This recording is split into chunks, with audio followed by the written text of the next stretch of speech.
With the official release of Momodora 1 back in August of 2010, its developer Arie wouldn't waste much time at all getting started on its sequel.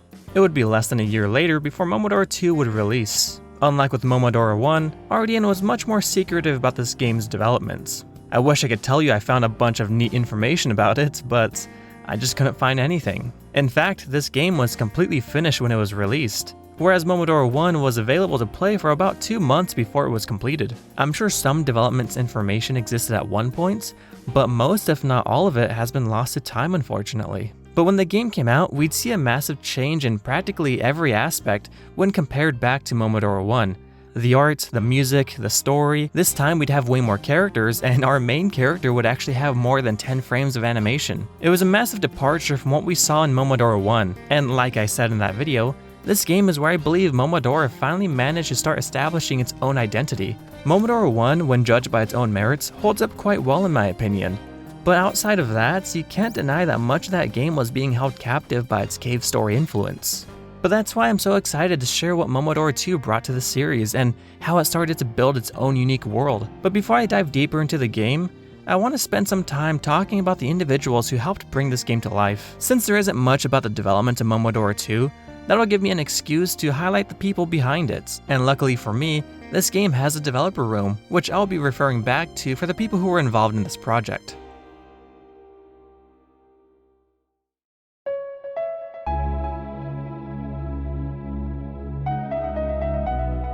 So with J.W. Hendrick's departure from the Momodora series, Arie would be in need of a new musician to fill the space that J.W. had left behind. Arie would make a thread on the TikSource forums looking for another musician, admitting that he's not very good at composing music. He wouldn't specify what the game was exactly, simply saying that it's a Metroidvania platformer inspired by games such as Metroid, Castlevania Aria of Sorrow, and of course, Cave Story. It does seem like he might have attached an image here, but that image doesn't exist anymore. He'd go on to explain that he wasn't planning to release any public version just yet, but was willing to send a work-in-progress version to any composer who might need it.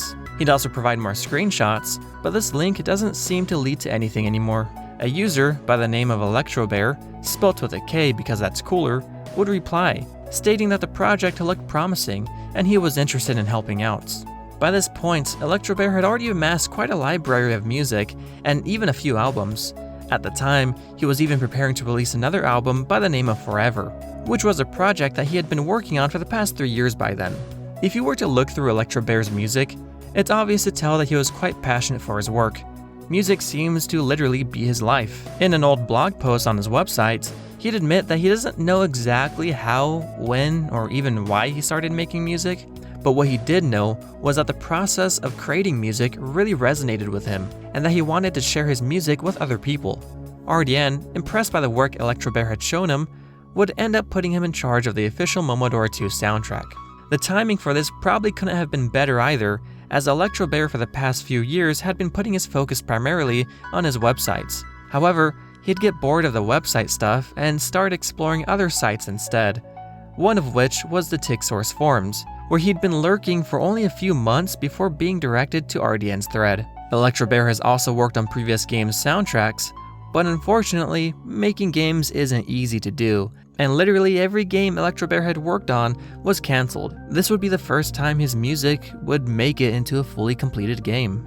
Arie also mentioned in this thread that he was pretty picky when it came to music, and that would definitely show, as by the time the game released 5 months later, Electra Bear would have produced more than 50 songs for it, of which only 12 would have been used. However, if you download the official Momodora 2 soundtrack, you'll get 8 additional bonus songs that were personally picked out by Arie and Electra Bear. Also, as a quick side note, Temi Chang, or Tuyoki, did draw some art from Momodora 2, but unfortunately it's never seen in the game. Instead, it's only used for the itch.io page for this game and the art for the official Momodora 2 soundtrack. Electra Bear wasn't the only newcomer to the Momodora team though. There was another individual who went by the name Jazz Mickle, or J Mickle. She was somebody who'd frequent the TikSource forums, and they were there to help out with the programming of Momodora 2, although it does seem like that this is their only involvement in the Momodora series. J Mickle is an interesting character. She has a website and it catalogs quite a bit of stuff that she's made. It's all really bizarre but really cool too. It's actually hard for me to highlight anything in particular because There's just so much stuff here, like games, tools, videos, music, art, and a bunch of other stuff J. Mickle was involved in. I'd encourage anyone to just take a look for themselves. But I will mention that it's possible you've been exposed to their work already. They're the one responsible for the soundtrack for Endoparasitic. You know, that one survival game where you play as a person who only has a torso and one arm.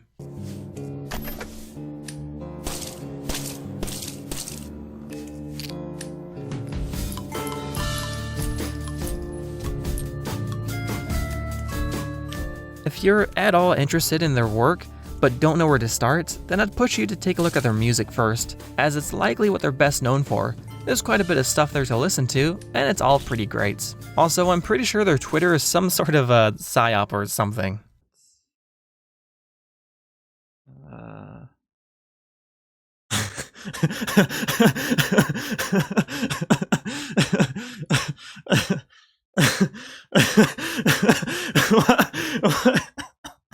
What?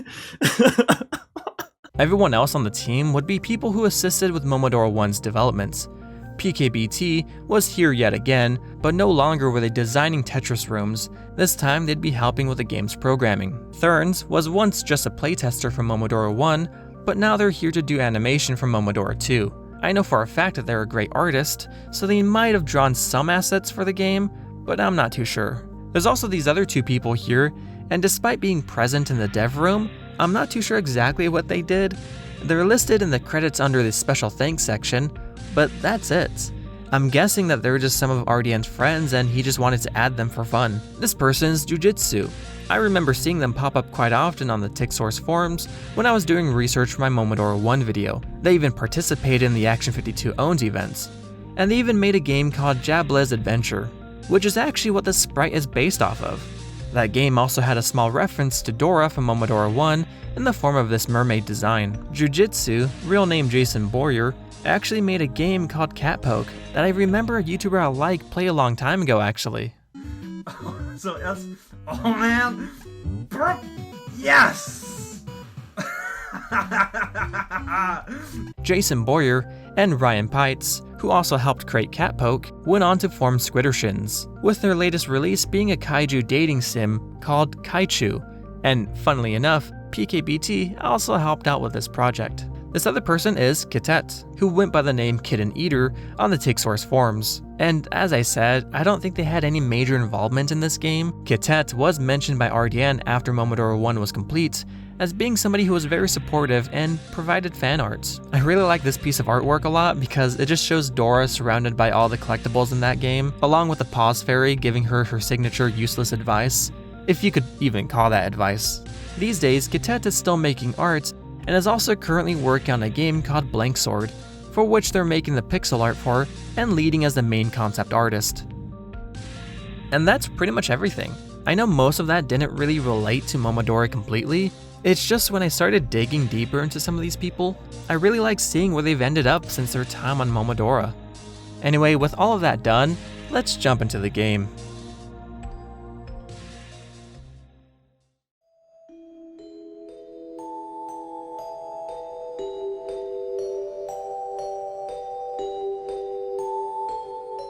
Momodora 2 takes place sometime after the events of Momodora 1.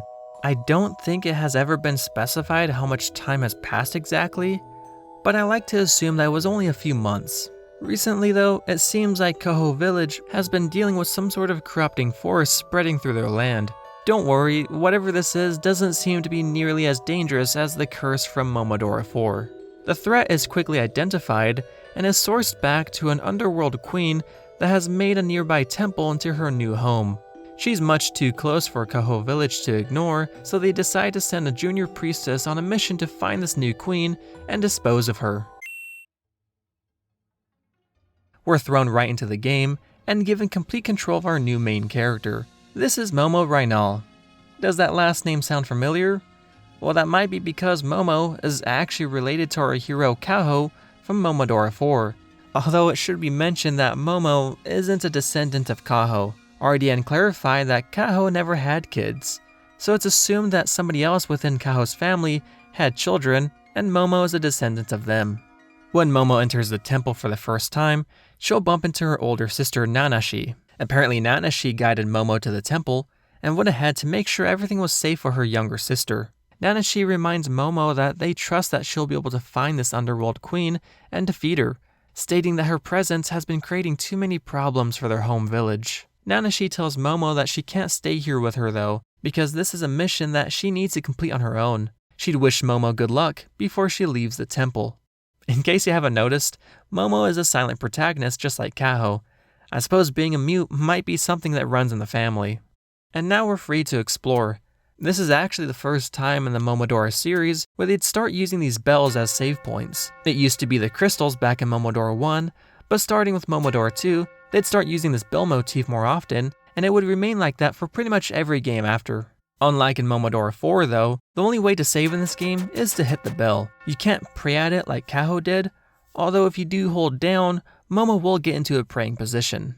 There's also this door, which actually leads to the developer room, but normally on a first time playthrough, this door would be located up here and it would be locked. Also, before I go any further, I should mention that this playthrough will be done on New Game Plus. This is because RDN has stated before that New Game Plus on Momodora 2 is the only canonical playthrough of this game. The reason for this though is simply due to when this game takes place. As you can see here, the trees would normally be green, but on New Game Plus, they're orange instead, implying it's the fall season. Why does this matter? Well, I can't really explain that yet because it'll just be a spoiler, but I'll bring it up when it's more relevant in a later video. For now though, just don't worry about it. We'll soon run into the Underworld Queen of this place. She already knows of our presence, but she isn't too impressed by Momo. She already knows Momo is on a mission to kill her, but informs her that it's unlikely she'll be able to do that. She'll tell Momo to just go away, that she's so weak, killing her right now wouldn't even be fun for her, which is such a classic villain trope that I'm sure she won't regret it later. She'll teleport away, and we're free to continue venturing forward. It won't take long before we find this purple chest. Opening this chest will grant us a Koho charm. Unfortunately, guns weren't added to this game, so instead we'll be throwing these charms instead. The Koho charm is obviously based off the Japanese talisman known as Ofuda, which are typically associated with Shinto shrines. Which is pretty fitting since we're shrine maidens fighting against evil spirits in this game, although I don't think it's uncommon for games to use Ofuda as weapons. I mean, the most recent example I can think of is Kiriko from Overwatch. But I do wonder if the use of Ofuda in this game was inspired from Touhou, where one of Reimu's primary weapons is Ofuda. Anyway, we can use these charms to break these blocks and progress forward. We'll soon enter Mint N, and we'll encounter these statues. I have no idea who that is, but these other statues are obviously depictions of the shell fruits. Again, in case you forgot, the shell fruits are basically these weird magic shells that fell from the sky a long time ago. They're also capable of granting immense power. Although ironically, I don't think we ever find a shell fruit in Momodora 2. In fact, we don't find much of anything to collect in this game. The guns are gone of course, but so are the different sub-weapons. And all the weird random collectibles that were present in Momodora 1 are gone as well. I'm not saying that's a bad thing though, it's just a different design choice. But you can find lots of secrets and not so secret red chests throughout the map that contain love letters, which is a fun little callback to the love letter in Momodora 1. These letters don't only fill your heart with a warm fuzzy feeling, but they also increase the amount of health you have. I will say though that the health in this game is pretty generous. In this game you're given 2 hearts to start with, but each heart represents 4 points of health, meaning you're given 8 points of health. You'll honestly be fine with just those 8 points of health with most enemies. I went ahead and checked what damage every enemy does in this game, and I can only find a grand total of 4 attacks that'll knock you out in 1 hit. But you can find 8 love letters in this game, meaning your max health can go up to about 40 points. And considering most common enemies will hit you for 1 or 2 points of damage, you'll be fine without those upgrades. That being said, that doesn't mean you shouldn't collect them, because those upgrades aren't really meant for the common enemies. They're meant to prepare you for bosses, and especially the final boss, who has an attack that does 14 points of damage, which in many cases might be the killing blow for you. I will admit though, I don't think that was the intention when RDN was making this game. A couple people did complain that the difficulty of the common areas didn't feel as difficult compared to the bosses that you face in this game, which RDN did notice, but at that point, he couldn't really fix it. We'll meet another new character very soon, and this character seems to be busy running away from those monsters, but is relieved to see a human like Momo. She introduces herself as Melko. her full name actually being Melko Krantz. She mentions that she's from a faraway land, searching for the missing princess of her country. Turns out that the princess's name is actually Arie. She apparently fled their kingdom after seeing the dreadful state of their citizens outside the royal family. Melko believes Arie had come to this temple to find some sort of sacred power. She'd ask Momo to try and bring her back if she ever happens to run into her. We'll find the statue next, and this is actually one of my favorite parts of the game. All it is a statue, but if we read the text on it, we'd learn that this statue is depicting Luna, one of the 4 shrine maidens that helped protect Lund village from a mysterious curse that originated from a land known as Kar's Kingdom. But she was unfortunately killed, alongside many of her allies, by the evil spirit Hagok. And as we'd already know by this point, Luna was deified, which means that she's treated like a goddess now, which is why this person here is praying to the statue. I also don't know who that is. You can't talk to her, she just prays. She's more there just to serve as a hint for the player, because we can pray too, and after a couple seconds of praying, we'll be told that our prayers touch the hearts of the gods, and that we've been blessed by Luna, and this bar up here will go up by 1 tick. Gameplay wise, these blessings don't really do anything, but we will need to collect more to finish the game. The next location we'll head to is Mallory's Sanctum, and we'll immediately be greeted by the first boss in the game, and also the first and I think last use of the word fuck in the entirety of the Momodora series.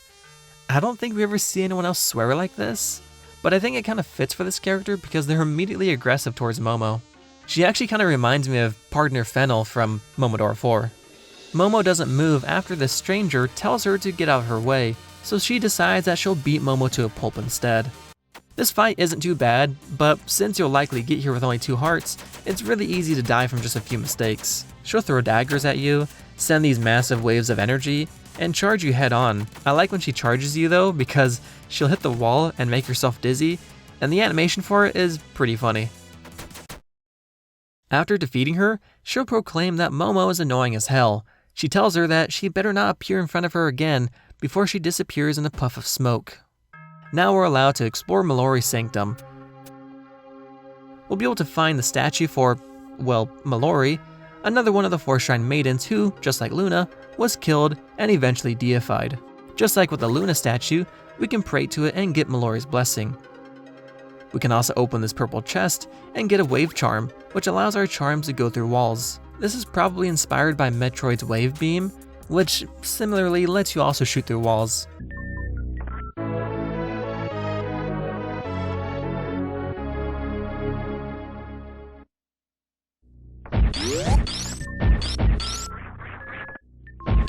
That's all we can really find here for now. There's more to explore in this location, but it's out of reach.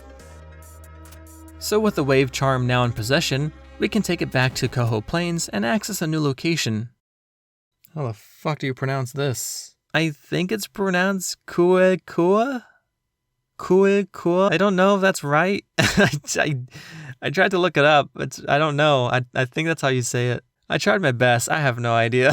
We'll find this little colored wind spinner thing for some reason. We'll also find another friendly character we can chat with who's sort of just hanging out here. She says ni hao, and introduces herself as Mai, and that she comes from a faraway land. She explains that she's here for the same reason we are, that her people are being threatened by the evil force coming from this temple. However, she says that, for some reason, she can't get to the source of the evil and wonders why that is. If you talk to her again, she'll mention how she can't believe how inefficient her kung fu is here. I really like this little interaction, mainly just because it builds out the lore of Momodora, knowing that the problems that arise aren't only affecting Koho and its people. This person's from another land, completely unrelated to Koho, and they're suffering just as much as them. So they're doing what they can to try to keep themselves safe by sending Mai to try and solve the problem. We'll then run into the statue of a man holding a fresh spring leaf. This is the first and I think only time you ever see the depiction of a male character holding one of these weapons. I have no idea who this is, but it does teach us that it's possible for males to wield these weapons. I'm not sure if they could also become priests in the same vein as the Shrine Maidens, but I guess now the door is open to that possibility. We'll soon find another purple chest, and this one will grant us the magic leaf, which allows us to jump in midair. We can use this new ability to climb these blocks, and to the left here we can find that black chest that I mentioned in my Momodora 4 video. It's just meant to be a reference to the steel chest from Chrono Trigger. In Chrono Trigger, you'd encounter these black chests, which would remain locked until you got Shala's pendants, which would allow you to open them. Unfortunately, this pendant can't be found in this game, so this chest will remain locked forever. Heading further upwards will lead us to our next statue. This one depicts Chiimi. I really wish we knew what some of these characters look like in more detail. Chiimi especially, since she has those weird, like, ear things, or I'm not sure exactly what they are, but these things that stick out on the side of her head, and they look like little wings, I guess, and I really wish we had an idea what she looked like, you know, outside of the pixel arts style. Anyway, get her blessing, and we can move on. We'll go back to Mint's Inn, and we'll be able to use our double jump to get into Rehart Hall.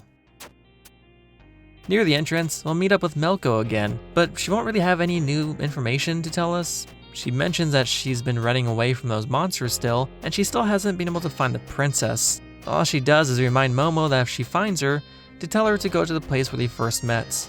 That's pretty much it. Anyway, look at this maid. She's a bad guy, I think? I really don't know if there's any lore behind these maids. I don't think they're evil. They certainly don't look it, and they're not even necessarily attacking us either.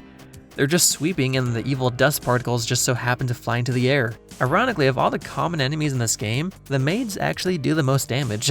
I like to think that the maids aren't evil, they're just doing their job. We'll then find our next upgrade, the Twinkle Pendants, which allows us to dash and break these special star blocks. On our way out, we'll run into that stranger once again, and just like last time, she's not too happy to see Momo, and so we have another fight with her. This time though, she's way more aggressive. She'll jump into the air and throw a bunch of daggers, she'll try to land on top of you, and she'll also send out several waves of energy at you. And unlike last time, she barely gives you any time to attack her. The cooldown between her attacks is like a second maybe, so you gotta make sure you stock up on charms. It's easily the hardest fight in the game if you ask me, but with enough patience, you can still win without your charms, and it shouldn't be a problem. After beating her, she acknowledges her defeat, but would also ask Momo if she was here for the sacred power within this temple too. She'd learned that Momo was actually here for a different reason entirely, to dispose of the Underworld Queen, which she didn't even know was here. She'd realized that Momo was never her enemy in the first place, so she'd introduce herself as Arie, the princess of the kingdom of Karst. Arie tells us that she's here because of the many legends concerning some miraculous power hidden within this shrine, and with this power, she could bring happiness to everyone in her country. It turns out that after the events of Momodora 4, Karst Kingdom might not be doing as hot as I might have previously implied in my Momodora 1 video. The people of her kingdom live a terrible life under extreme conditions, but those outside the royal castle are in deep grief. Arie would explain that she fled from the castle the moment she saw this with her own eyes, that she couldn't stand letting it continue. She'd thank Momo for knocking some sense into her, that they're both fighting for their own people, and that Momo has shown her how arrogant she has been compared to her. Arie then says that she's just like her, that she has people who trust her and are waiting for her to return. She tells Momo that she'll be cheering for her, so hopefully they can succeed in their mission and keep bringing good to the world.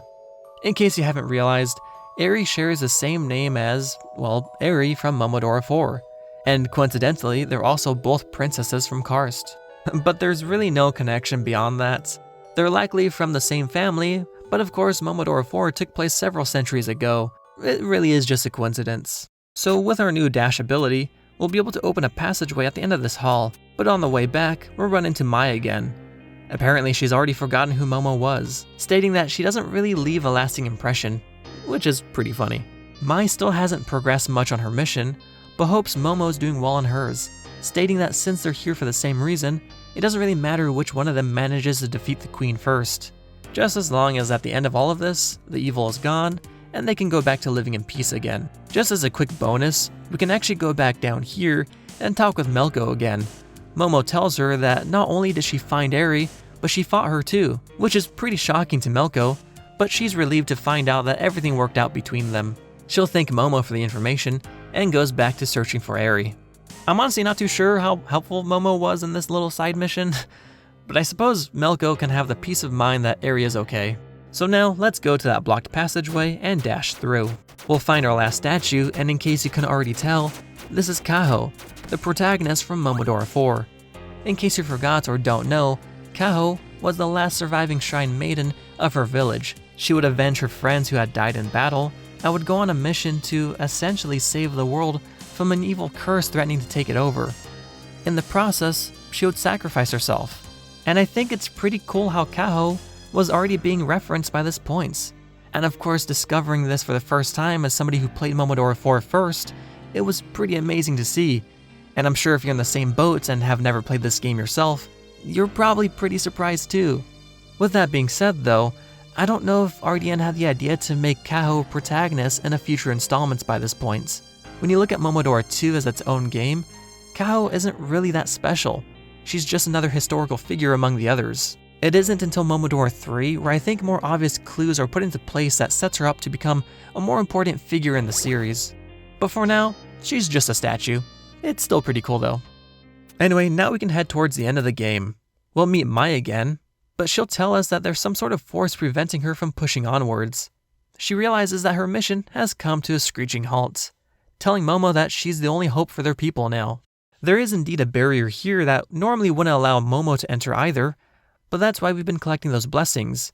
With every blessing behind us, that allows Momo to proceed deeper into the temple.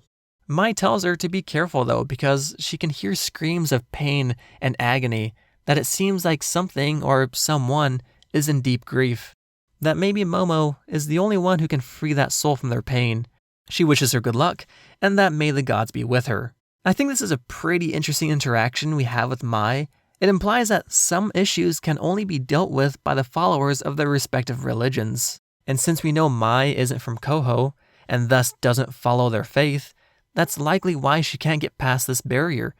Because remember that we've been collecting all these blessings from those statues. One can only assume that Mai can't do that like Momo can. It's a really interesting thing to think about because I'd assume there are probably lots of issues that might exist in this world, but only certain people are capable of handling those things. Underworld Queens might just relate to the Koho beliefs, and so they're the ones responsible for keeping those issues under control. I really don't know if that's accurate, but that's just my own little theory. Anyway, before we actually fight the Underworld Queen, we're actually gonna go and head back to the room where we had our first fight with Arie. Using the dash ability here, we'll open up a secret passageway in the ground. Here we'll find another purple chest, but this time it'll contain a fresh spring leaf, which, as we already know by this point, is a pretty important item to the series. Now with our handy green leaf equipped, we can finally have our fight with the Underworld Queen.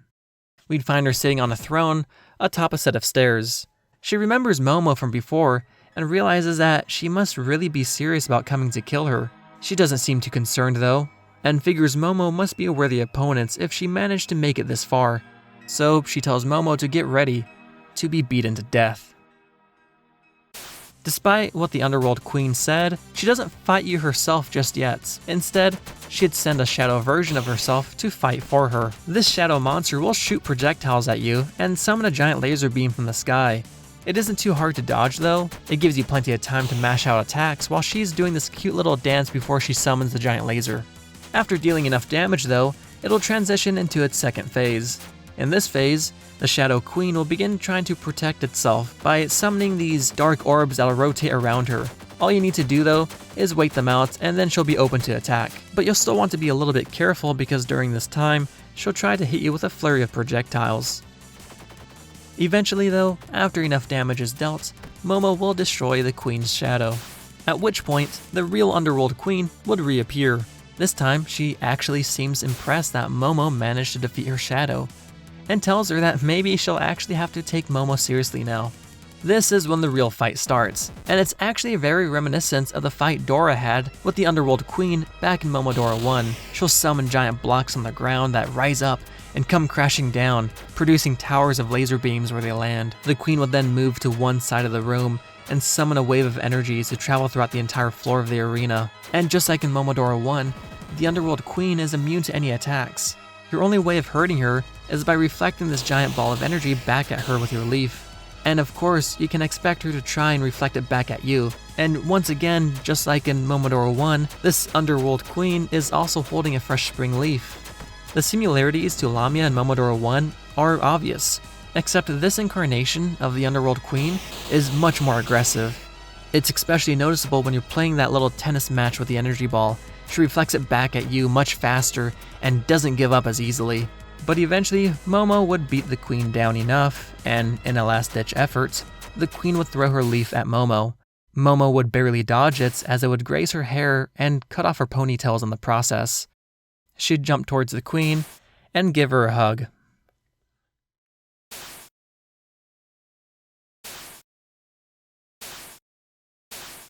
Momo would keep the queen locked in this embrace for a moment before the queen finally spoke. The queen would tell Momo that she's glad she came to save her, explaining that ever since she fought that Underworld Queen, something changed in her. She couldn't bring her mother back to life, and instead was cursed into that monster Momo defeated. Dora apologizes to Momo, asking her to please forgive her.